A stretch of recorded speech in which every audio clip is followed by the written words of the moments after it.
Il y a 1000 métiers dans les mines. Ça fait 52 ans là, que je travaille dans le domaine des mines, puis j'en ai encore à apprendre.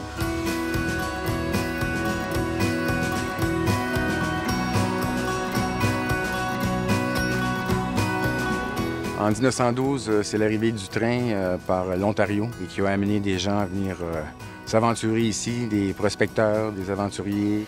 Alors ça a vraiment parti l'exploration minière en Abitibi, le développement de la mine, le développement de la région.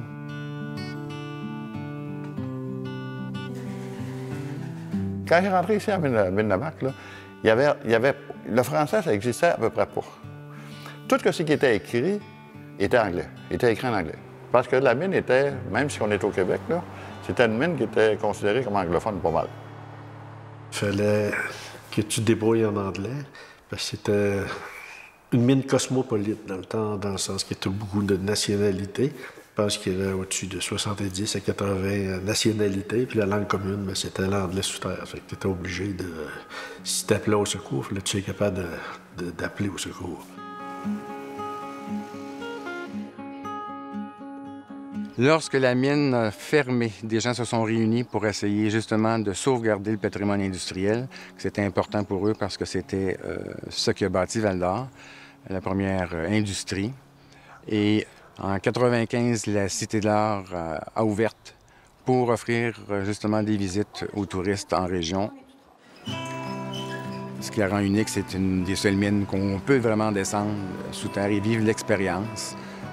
On ne descend pas dans des cages d'ascenseurs ou des cages de mineurs, comme à l'époque.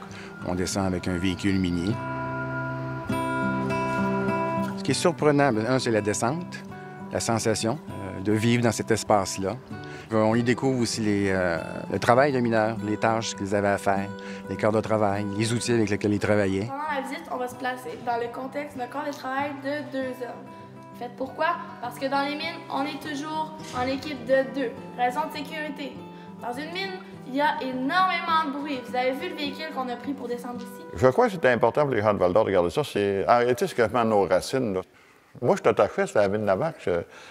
J'ai commencé ici, puis m'a fini ici, à la mine. Parce que je donne des formations encore. Je descends sous terre avec mes élèves. On descend sous terre pour lui montrer c'est quoi là, une mine souterraine. C'est le fun de côtoyer encore des anciens mineurs parce que justement, quand on a des questions, des choses que je connais pas, moi, je ne suis pas mineur. Alors, on va chercher l'information, là, on vérifie l'information pour que nos guides aussi puissent transmettre l'information correctement. Il y a eu 21 décès ici. La plupart, c'est des chutes de roches parce qu'à l'époque, on ne faisait pas toutes les étapes de sécurisation que je vous ai montrées sous terre. On faisait juste passer une petite barre d'écaillage un petit peu partout. Quand j'ai commencé ici à la mine, la philosophie était que la sécurité, ça nuit à la production. Ça fait que moi, quand j'ai commencé ici, ça n'a pas été long. J'ai été comme co-président du comité de santé et sécurité. Puis à partir de là, on commençait à sensibiliser les mineurs. Là, on a fait un genre de petit journal local qu'on distribuait aux mineurs pour les informer, les sensibiliser à prendre soin d'eux autres. Là.